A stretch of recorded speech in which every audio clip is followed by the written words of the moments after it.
Cara, ó, todos falaram bem. A galera O Cambota contou aquela história. Qual? Que tava seus pais na gravação do sim, Comedy sim. Central.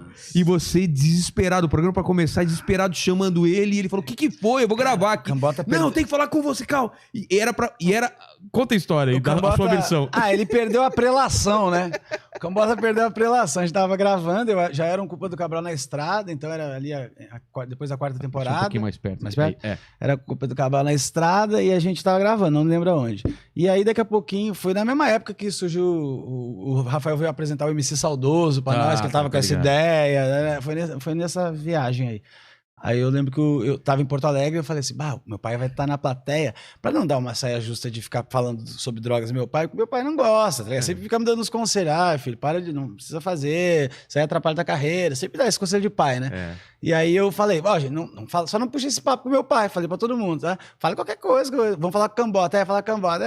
E aí começou, não sei o que aconteceu, esquecemos, começou o programa, todo mundo sabendo, menos ele. Menos o Cambota, e eu também esqueci, então estamos fazendo o programa, vamos conversar com a plateia. Daí eu já tinha falado pro meu pai falar uma coisa, que ele sempre disse, que era que eu sou a foda mais cara que ele deu na vida. Tá. E ele sempre falou isso, e eu disse, pai, fala isso no lar. Daí meu pai falou, foi uma graça tremenda, todo mundo riu pra caralho, foi uma porrada. E aí ele perguntou, e sobre maconha? Eu disse, não, por quê? E daí eu não conseguia dar um sinal, tá ligado? Que eu tava com o zap no truco. Eu não conseguia, mano. E daí eu fazia com um ponto. E tá ao vivo ali, né? A gente tá gravando, talvez tire, mas a preocupação não é se vai ao ar ou não, porque eu sei que a equipe vai lá e tira se precisar. Senão, como tirou essa parte, se eu não me engano. Porque fica desagradável. Então a gente tem uma equipe muito bacana que fica sempre atenta ao que pro programa ter qualidade. Só que aí, irmão, o problema era lá, a situação lá que tava acontecendo, entendeu? E muito. A galera rindo. E eu fazendo, Cambota, e todo mundo meio tentando dar uns toques, ninguém conseguia, e aí uma hora o Cambota percebeu, tá ligado? Assim, mas demorou. Demorou uns 30 segundos, tá ligado? Então 30 segundos é um monte. É muito tempo, e ele mudou de assunto. E eu, Cambota, que vacilo. Teve uma hora que eu cheguei a falar, não, sabe, sorrindo assim, não precisa falar. E ele não entendia, mano. Ele ficou constrangido depois. Mas seus pais sabem faz tempo, né? Eles sabem. Boa pergunta. Não sei, acho que a minha mãe... eu sempre tem o lance de sair do armário, que nem... Da maconha? Tem? Tem o lance de sair do armário da maconha. Eu acho que Tem um nome pra isso? Não tem. Sair do... sair do armário também. Sair da fumaça. Mas é sair do armário canábico aí. E o problema é que a geração... Eu tava pensando nisso vindo pra cá. Porque eu tenho amigos que os pais fumam também, entendeu?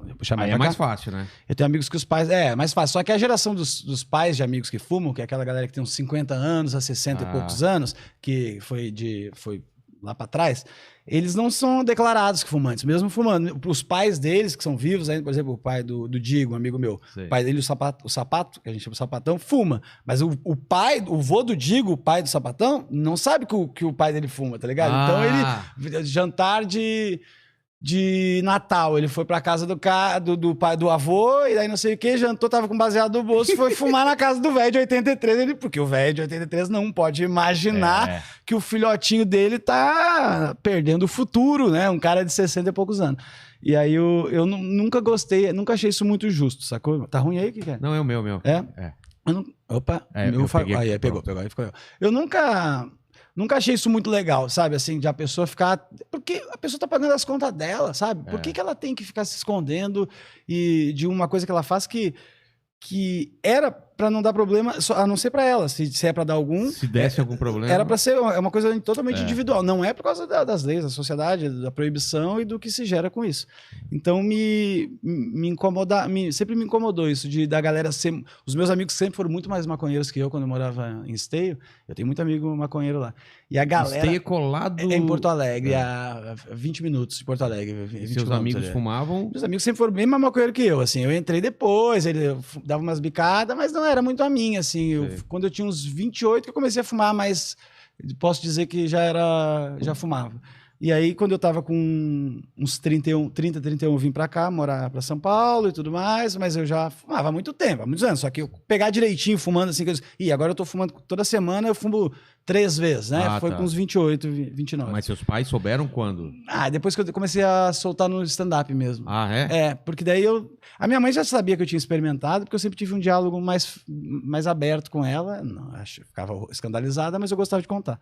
Meu pai, eu sempre achava que ele tinha uma preocupação muito grande por conta de problemas na família. Então eu achava que até eu quebrar essa muralha de explicar sobre a coisa, ele acreditar nisso, entender os argumentos, é uma situação que demora tempo, né? Assim, é uma coisa, a mentalidade às vezes está enraizada que aquilo é ruim, droga é ruim, sabe? E não todas as outras camadas que esse assunto permeia esse assunto que precisa ser pensado. Então fica difícil.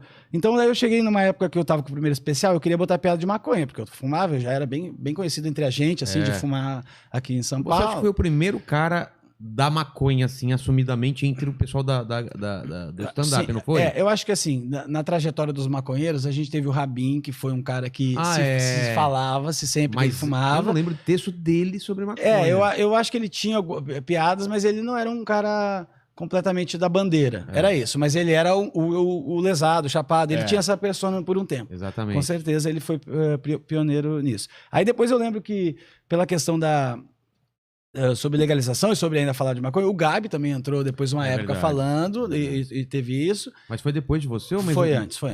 E aí daí todo mundo se encontrando sempre, eu vendo, eu quero começar a falar, por que eu não tô falando disso? Achei que podia ser difícil tratar com a plateia e a galera não gostar. Mas você tinha um pouco de medo de perder um pouco de público ou não? Não, eu tinha medo de eu não ter habilidade suficiente para tratar o tema. Isso. É diferente do palco. É diferente de perder, não perder, nunca foi minha preocupação. Falar sobre aborto, falar sobre política. É uma dificuldade que tem. Assuntos mais difíceis, você tem que ter uma técnica melhor, né? Eu não tinha essa técnica no início, irmão. Daí você vou começar a tentar, já tava uns anos fazendo. Aí comecei a me soltar, as coisas sempre foram assim, eu escolhia assuntos, escolhia coisas que eu tenho que trabalhar na minha comédia, naquela temporada, naquele tempo que eu tô fazendo, pra dizer, agora eu quero melhorar em acting. Daí eu ficava um tempo treinando isso, e nessa época eu tava quero começar a falar de maconha, porque é um assunto mais delicado. E o meu jeito de falar na época foi fazendo... no texto que tem no primeiro especial, eu não me lembro para contar aqui, mas é essa que eu falo de ir para Amsterdã, que até toda a camiseta aqui, falo de ter ido e tal. Aí tem uma hora que botei minha mãe na história, como se a minha mãe também fumasse, assim, ela falava alguma coisa, ela fica... lembrei da piada. É que toda vez que você fala para alguém que tá chapado, o que foi que tu falou? O cara chapado fala, o que foi que eu falei? E ele não consegue lembrar o que foi que ele falou. Mas vamos um pouquinho para trás, porque o cara fica... Ele é pego no... Você dá uma... Eu não me lembro. Você dá uma, eu não lembro também como você preparava. Né? Mas tinha essa parada, e aí depois tinha um negócio da minha mãe que eu falava, porra, minha mãe jogou uma maconha minha que ela encontrou um baseado quando eu era adolescente. Eu inventei essa história, nunca aconteceu isso, né? Mas baseado não sei o quê. E eu falei, mãe, o que foi que tu fez? Ela falou, o que foi que eu fiz? E ela faz a mesma coisa, era isso, né? A volta era essa, um callbackzinho. Nossa, como faz anos que eu não faço isso, né? Faz 6 anos que eu não faço isso. Essa história de Amsterdã é muito bom. Você tinha uma piada, você manteve ela? Mantive. Você foi para Amsterdã, tinha 2 coisas lá. Só tem barco e maconha. Você não gosta de barco? Eu não sou muito fã. Era bicicleta, né? Era bicicleta, eu não sou muito fã de bicicleta, então fui focado. E aí eu botei uma piada que a minha mãe parecia uma maconheira, que a gente sabe lá em casa que não é, pra despistar um pouco desse assunto até lá na minha casa, pra não ficar falando tanto, sabe? Dando tanto esclarecimento sobre isso. Aí depois que eu comecei no segundo quando eu comecei com o segundo especial, A Vida Não Tá Nem Aí Pro Teu Planejamento, o primeiro é o da Turma do Fundão desde 81. Aí, que tinha essas piadas da minha mãe. No segundo, A Vida Não Tá Nem Aí Pro Teu Planejamento, eu queria falar mais de maconha mesmo, assim, de um jeito um pouco mais claro.